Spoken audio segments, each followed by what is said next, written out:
So, welcome viewers to another episode of The Big Leap, and we hope all of you are safe and well. Today, we have a very distinguished guest. We have with us Mr. Nikhil Sharma from Wealth Impressions LLP in Patna. Nikhil ji, Nishant, and Gaurav were friends and then colleagues at different points of time in their life. And then at some point of time, they became entrepreneurs together, having worked in banks, mutual funds in their earlier stint.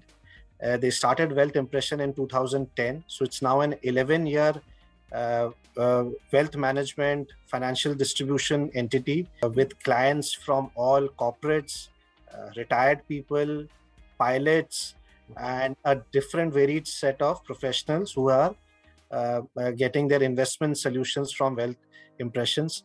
So Nikhil ji, welcome to Big Leap. Thank you so much for taking out time and being with us. Why don't you start by telling us how did Wealth Impressions start? Sir, first of all, a big thank you for such a nice introduction. In fact, हम लोगों ने भी कभी नहीं ऐसा सोचा होगा कि हम लोग अपने आप को इतना बढ़िया से इंट्रोड्यूस करेंगे. So for that, I am really very. Our pleasure to have you on Big Leap. To be very honest, my personal journey in mutual fund was very, very accidental. 2005, I completed my MBA. Placement का wait कर रहे थे, and then I got a job in Standard Chartered Bank. It was one of the best placement from my college at that point in time. तो mutual fund industry में तो घुस गए accidentally. Then when I came into this profession, ये profession मुझे बहुत अच्छा लगने लगा क्योंकि इस प्रोफेशन के थ्रू लोग जो है आपको एक फाइनेंशियल डॉक्टर के नाम से जानते थे, बट बैंक्स में थोड़ा बहुत लिमिटेशन था. मतलब जो भी लोग जानते हैं बैंक का वर्किंग मॉडल, या कहीं ना कहीं हम प्रोडक्ट को पुश करते थे. तो after spending 5 years in the bank, कहीं ना कहीं वो चीज़ दिमाग में था कि कुछ ऐसा एक प्लेटफॉर्म होना चाहिए जहाँ पर हम अपने ऑनेस्ट आइडियाज़ को अपने क्लाइंट तक पहुँचाएं. तो कहीं ना कहीं Nishant, Gaurav was my colleague in Standard Chartered, then he went to HDFC. एक दिन हम लोग पटना में, we are actually at the bank of Ganga, तो हम लोग गंगा के पास बैठे हुए थे और हम लोग, जो लोग बोलते हैं ना कि हम लोगों ने कभी पढ़ा था कि कोई भी बड़ा आइडियाज़ कहीं ऐसे चलते फिरते आता है, तो एग्जैक्टली वैसा ही हुआ था. गौरव को मैंने बोला, यार क्या कर क्या रहे लाइफ में, मतलब क्या इसी चीज़ के लिए आज से 10 साल के बाद देखेंगे तो शायद कुछ समझ में नहीं आएगा, ऐसे झूठ सच करते हुए अपना लाइफ निकल जाएगा. तो Gaurav was also very much like this idea कि एक बार शुरू करते हैं. रोज बैंक में तो आप रोज शुरू से शुरू करते हैं, कम से कम एक प्लेटफॉर्म के बाद आपके पास जो कुछ होता है, मतलब आप अपने क्लाइंट्स के लिए कुछ तो सही कर सकते हैं. कम से कम 10 साल के बाद किसी की बेटी की शादी होते हुए देखेंगे, किसी का रिटायरमेंट पर्पस बनता हुआ देखेगा. कम से कम ये सब चीज दिमाग में चल रहा था. And this is how we all started into this distribution space. Clients हो जाते थे क्योंकि पास्ट एक्सपीरियंस था. आगे के क्लाइंट्स कैसे बढ़े? From starting from that 10-15 people now almost 200 plus families. How did that journey happen? जब आप ऑनेस्टली लोगों को एडवाइस करते हैं तो कहीं ना कहीं साइडलाइन से लोग आपको आपके परफॉर्मेंस को जज करते हैं. जैसे अगर आप, लेट्स से अगर आप हॉकी नहीं भी देखते हो, बट फिर भी अगर इंडिया ने मेडल जीता तो साइडलाइन से सब लोगों ने साथ में क्लैप किया.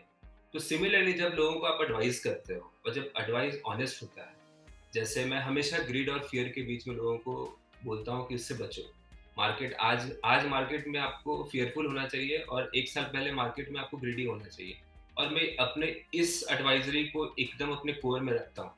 तो जब भी मैं क्लाइंट को जब पर्सनली मैं एडवाइस करता हूँ तो मैं हमेशा ये सब चीज़ों के बारे में मुझे रिटर्न कभी फैसिनेट नहीं करता.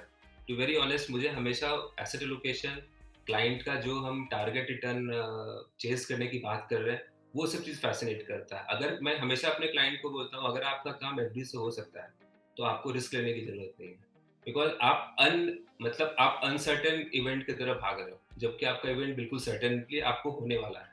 तो कहीं ना कहीं ये सब मेरे एडवाइजरी में, ये सब चीज़ जो है वो ऐसा नहीं, ये मेरे कोर में है.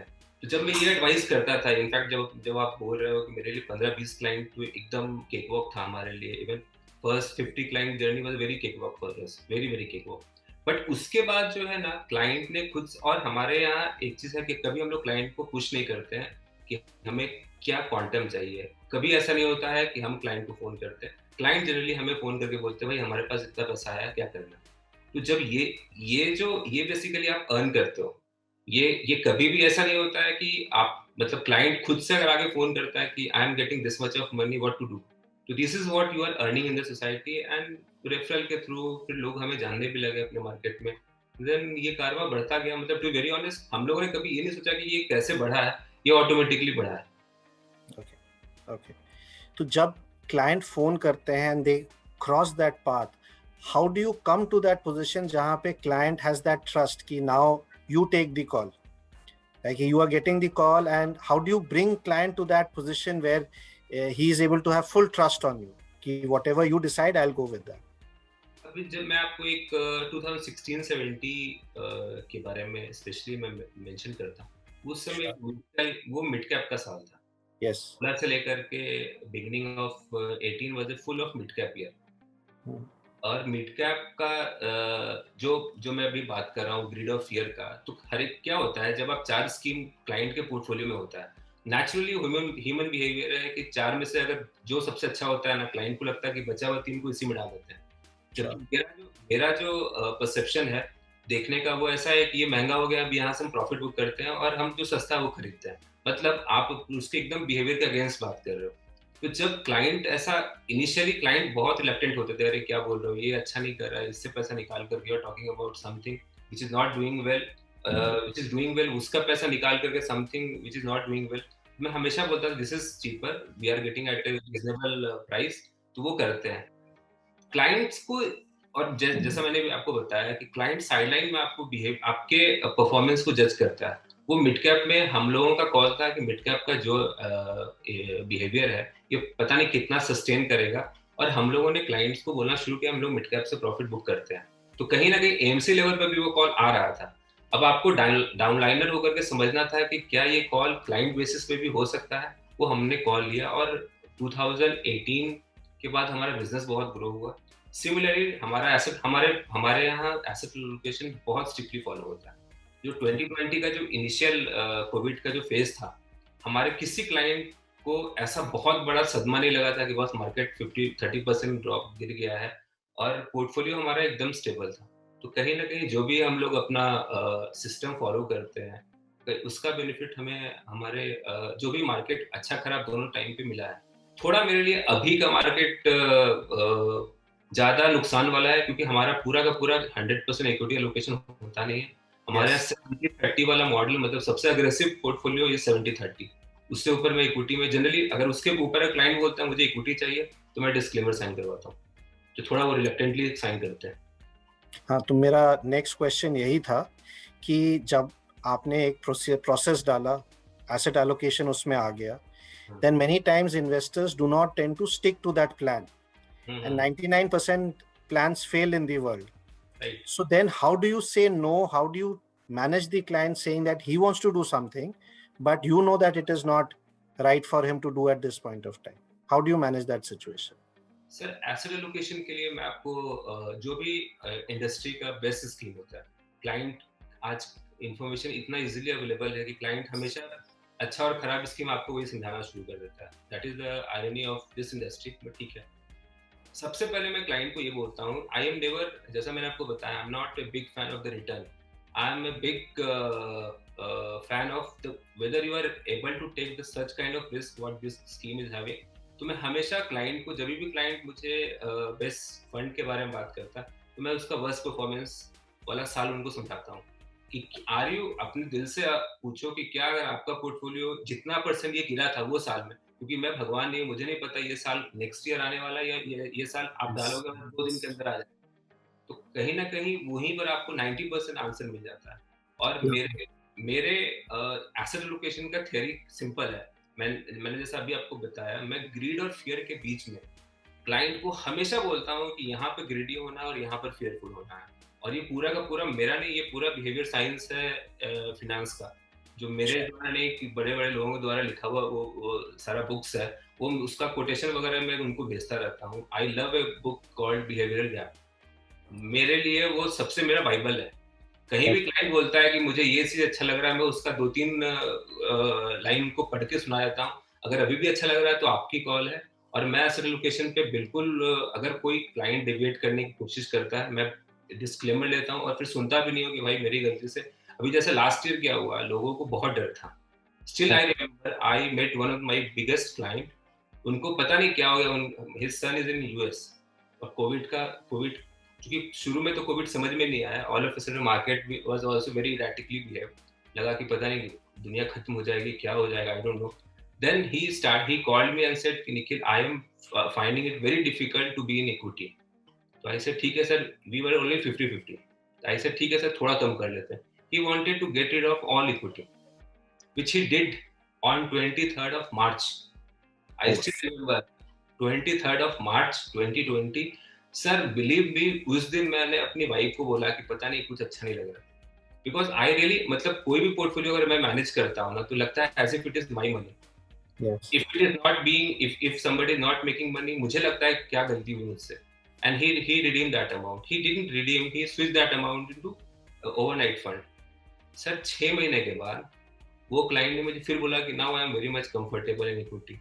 You know what my answer was? I said I will not manage your portfolio, sir. Sorry, this I cannot do. अगर आपने वो लेवल पे निकाला है, you have to wait the lower level to come.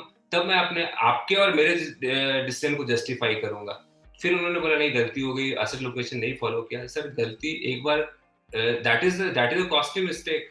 You can not say that गलती हो गई. मैंने बोला सर अगर लोगों ने ये पूरा मॉडल बनाया है तो हमारा काम सिर्फ फॉलो करना है. जैसे डॉक्टर ने आपको बोला 2 इंजेक्शन वैक्सीनेशन का ले लो, हम उम्मीद कर रहे हैं ना कि शायद कोविड नहीं होगा. ऐसा तो फुल प्रूफ तो कोई नहीं बोल सकता कि आपको नहीं होगा. But this is how we can do the things. कहीं ना कहीं लोग अपने झटकों से समझते हैं, बट हाँ कोई भी ये जो मैं स्टोरी है ना, ये स्टोरी मैं सब क्लाइंट को बोलता हूँ कि ऐसा हुआ है. अगर आपको, और सिमिलरली आज लोग बोलते हैं इक्विटी में पूरा पैसा डाल दो, जो मुझसे तो नहीं होता. मैं अभी भी बोलता हूँ 50-50 फॉलो करते हैं. अच्छे मार्केट में आपके पास खरीदने का मौका मिलेगा, बड़े और बुरे मार्केट में आप कम से कम सो पाओगे. And that is how it happens. Okay. So I'll introduce my colleague Rajesh Kumar. Rajesh is our branch head in Patna, and he takes care of this relationship from our side. So Rajesh, please share your thoughts of managing the wealth impression relationship. Thank you, sir, and thank you, Nikhil sir, for your valuable time. मैं Nikhil sir के बारे में क्या बोलूं. Nikhil sir के साथ मैं काम कर चुका हूं, and in my previous organization he used to my boss, and it's always been a great learning experience for me working with him. He always taught me, not only me, but other AMC colleagues and distributors also, about how to improve knowledge and build relationships. For Nikhil sir, in our business, product knowledge is always important, and then comes relationship. If you have both, no one can stop you achieving your goal and convert your relationships into business numbers. जब भी उनके office में जाता हूँ, वो sir हमेशा कुछ ना कुछ नया बताते ही रहते हैं. नॉट ओनली बिजनेस के टर्म्स में, बट सर हमेशा फैमिली के बारे में, अपना कैसे मैनेज करना चाहिए वेल्थ, फैमिली को कैसे देखना चाहिए, फैमिली के हेल्थ के बारे में कैसे टेक केयर करना चाहिए, इस सब के बारे में हमेशा सर बताते रहते हैं. So thank you sir, and looking forward to get your continuous support as always. Thank you so much. Thank you, Rajesh. So, Nikhil ji, my last question is to all our guests is always, what is the advice you would give to other fellow MFDs about this profession and its future? Sir सबसे पहले मैं बाकी लोगों के लिए, मतलब I am too little to give the advice to others, but मैं जो सोचता हूँ, एक तो अपने प्रोफेशन से, कोर से प्यार करना चाहिए. जब आप अपने प्रोफेशन से प्यार करते हैं, जब आप खुश रहते हैं, ऑटोमेटिकली सब कुछ अच्छा हो सकता है. और नॉलेज, स्पेशली मैं अपने मार्केट में, जैसे अभी राजेश ने बोला, सर थोड़ा नॉलेज पे वर्क करना बहुत जरूरी है, क्योंकि we are the responsible for somebody else's money. तो कहीं ना कहीं हमें बहुत रिस्पॉन्सिबल होना पड़ता है. लोग अपनी बेटी की शादी हमारे भरोसे छोड़ देते हैं. लोग अपना रिटायरमेंट कॉर्पस, मतलब अब रिटायरमेंट के बाद तो कोई काम नहीं कर सकता है. जो ओल्ड एज पॉवर्टी वगैरह है, वो सब चीज़ नहीं है. उसके लिए एज ए एडवाइज़र आपको बहुत रिस्पॉन्सिबल होना है, और उसके लिए नॉलेज बहुत इंपॉर्टेंट है.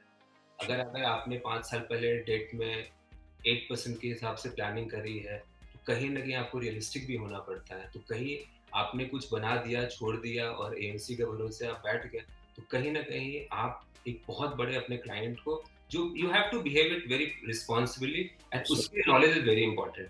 तो थोड़ा अपनी नॉलेज पे ग्रूमिंग करना हर एक एडवाइजर के लिए बहुत जरूरी है. थोड़ा पढ़ना चाहिए, थोड़ा रियलिस्टिक होना चाहिए. अभी भी मैं लोगों को पोर्टफोलियो 15% के रिटर्न के एक्सपेक्टेशन बनता हुआ देखता हूँ. थोड़ा बहुत जो है ना, we have to live with the time, we have to be realistic. और वो अप्रोच के साथ अगर हमारे फेलो डिस्ट्रीब्यूटर भी काम कर रहे हैं, तो I think everybody will be very very happy. And this is a immense opportunity in this sector, there no doubt about it. So thank you, Nikhil ji. That was lovely. I think lots of takeaways from this discussion. So we wish you, Nishant ji and Gaurav ji and the whole Wealth Impression team all the very best. And we look forward to a very continuous relationship of many years and wish you all the most success. And thank you, viewers, for watching another episode of The Big Leap. We will continue to bring such stories again to you. Till then, thank you and take care.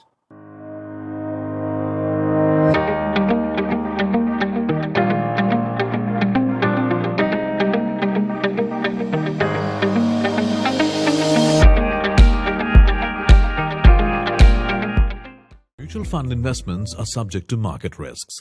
Read all scheme-related documents carefully.